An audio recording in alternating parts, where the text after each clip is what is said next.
Just hours before the pivotal impeachment vote, a phone call from none other than President William Ruto alters the course of events entirely. What transpired during that call? Was it a lifeline thrown in desperation or the final nail in the coffin? Let's dig in. On October 7th, Deputy President Gachagua received a call that he believed might salvage his political future. So, what unfolded next? Let's break it down step by step. This was a critical juncture for Gachagua. At his residence in Karen, surrounded by family and his legal team, he was gearing up for an impeachment hearing set for the following day. Can you feel the pressure? He was teetering on the edge of what could be the fight of his life when that fateful phone call arrived. At around 10:45 a.m., Gachagua picked up a call from none other than President William Ruto. This wasn't just any call.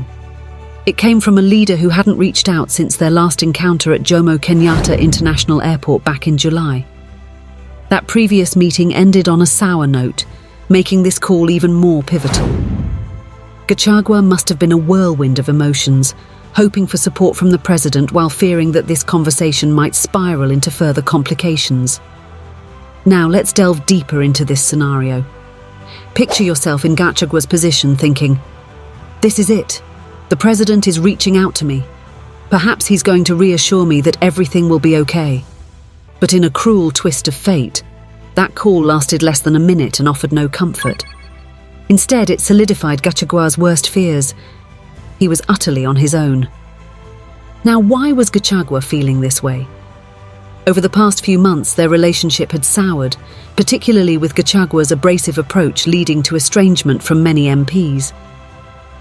Ruto had concerns that Gachagua was fighting against government policies and failing to promote projects in Kenya. This rift wasn't just personal, it had political implications, putting Gachagua in a precarious position. In the days leading up to that fateful call, Gachagua had tried reaching out to Ruto through emissaries, hoping to patch things up. Those attempts failed, and this set the stage for the dramatic call that would determine Gachagua's fate. So, what about the attempts at reconciliation? On the day before the call, Gachagua sought forgiveness during a church service, hoping to mend fences. I want to say to my brother President William Ruto, if in our zeal to work, I have wronged you, please find it in your heart to forgive me.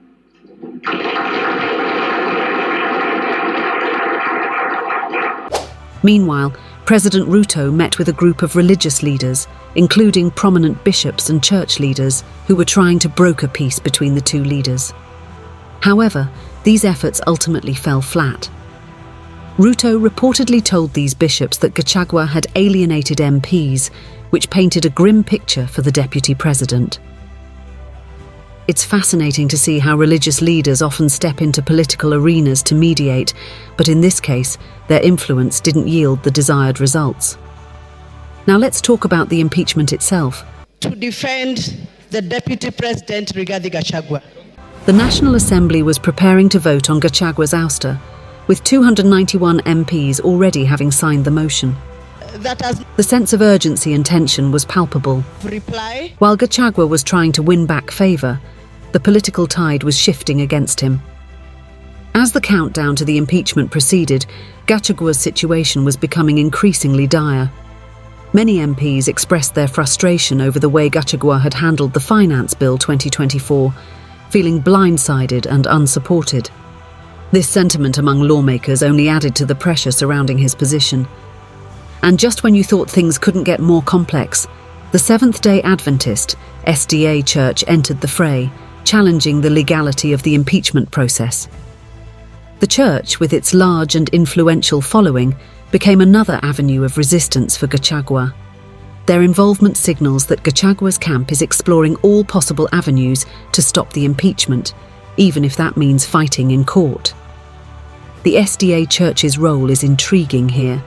While they are typically not involved in high-level political drama, this case seems to be an exception, further underscoring the gravity of the situation. So, where does this leave us? The impeachment vote is looming, Gachagua's political future hangs by a thread, and President Ruto has made it clear he won't intervene. Will Gachagua survive this storm, or are we witnessing the downfall of yet another deputy president in Kenya's complex political history? One thing is certain, Kenya's political landscape is shifting rapidly, and the outcome of this impeachment could reshape alliances, both in Parliament and within the ruling party itself. We'll be following this story closely, so stay tuned to LifeLens TV as we continue to bring you updates. Thank you for joining me, Jennifer Harrison, on this deep dive into Kenya's latest political upheaval. If you've enjoyed this analysis and want more in-depth coverage of Africa's most pressing political stories, don't forget to like, subscribe, and hit that notification bell. This is LifeLens TV, and we'll see you next time.